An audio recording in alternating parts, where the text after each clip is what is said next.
Hello students, आज मैं आपको बताने जा रहा हूँ आईएसआई की प्रिपरेशन आप किस तरह से कर सकते हैं। अभी करेंटली 5 मंथ्स का टाइम अराउंड बाकी है आईएसआई के एग्जाम में, और ये टाइम मोर देन इनफ है आपकी प्रिपरेशन के लिए। मैंने आईएसआई के पेपर पैटर्न और सारी डिटेल्स के बारे में एक अलग वीडियो में डिस्कस किया है, तो आप उसे एक बार जाकर चेक कर सकते हैं। सबसे पहली चीज़, ऑब्जेक्टिव सेक्शन अगर आप एक जेई एस्पिरेंट हैं तो सबसे ज़्यादा इंपॉर्टेंट है, क्योंकि ऑब्जेक्टिव सेक्शन में आपके जो क्वेश्चंस होते हैं वो पीआरएमओ और आरएमओ लेवल के बीच के होते हैं और काफ़ी डुएबल होते हैं। तो आपके पास सबसे ज़्यादा मौका जो स्कोरिंग का होता है वो यहीं होता है। टोटल 120 मार्क्स का ये सेक्शन आपको टारगेट लेकर चलना चाहिए एटलीस्ट 100 प्लस स्कोर करने का। इसमें नेगेटिव मार्किंग एज सच नहीं होती है, तो काफ़ी आसान होता है स्कोर करना, और आप कुछ गेस वर्क भी ले सकते हैं।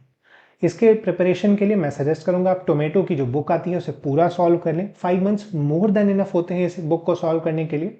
इसके साथ ही सिंगेज की कैलकुलस वाली बुक आप सॉल्व कर सकते हैं, ये आपके जेई प्रिपरेशन में भी हेल्प करेगा।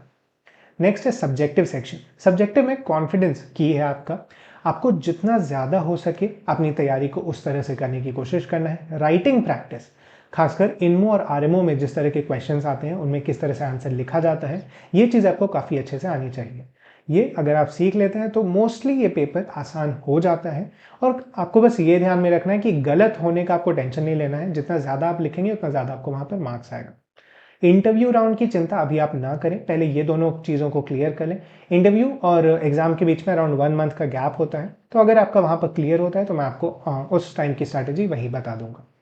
सबसे ज़्यादा इंपॉर्टेंट चैप्टर्स कौन कौन से आप प्रैक्टिस कर सकते हैं, तो कैलकुलस के अंदर इंटीग्रेशन एक बहुत ही ज़रूरी चैप्टर है। इंटीग्रेशन में आपको अलग अलग ट्रिक्स भी आनी चाहिए, किस तरह से कब कौन सा सिचुएशन में क्या लगाना होता है। इसके साथ ही अगर आप बेसिक डिफ्रेंसिएशन के एप्लीकेशंस थोड़े कर लेंगे तो वो बेटर ही रहेगा। इसके साथ ही कॉम्बिनेटरिक्स, जिसमें परम्यूटेशन एंड कॉम्बिनेशन काफ़ी इंपॉर्टेंट है। आप क्या कर सकते हैं कि परम्यूटेशन एंड कॉम्बिनेशन भी सिंगेज या फिर किसी अलजेब्रा की बुक से आप उठाकर पूरा चैप्टर सॉल्व कर लें। इसके साथ ही इसके क्वेश्चन, जैसा मैंने कहा, टोमेटो वगैरह की बुक से भी बना लें। नेक्स्ट है ट्रिग्नोमेट्री का यूज़ किस तरह से ज्योमेट्रिक क्वेश्चंस बनाने में किया जा सकता है, ये भी आपको आना चाहिए। इसके साथ ही कोऑर्डिनेट ज्योमेट्री अगर थोड़ा हैंडी है आपके पास और आपको अगर उसके एप्लीकेशंस को बेसिक से बाहर निकल कर सॉल्व करने आता है तो वो भी काफ़ी हेल्पफुल हो सकता है। नंबर थ्योरी भी थोड़ी बहुत आप अपनी बेसिक फुल रखें, और मुझे लगता है जब आप कॉम्बिनेट्रिक्स और पीएनसी करेंगे और जब आप टोमेटो की बुक लगाएंगे तो ये चीज़ आपको ऑटोमेटिकली आ जाएगी। All the best, thank you.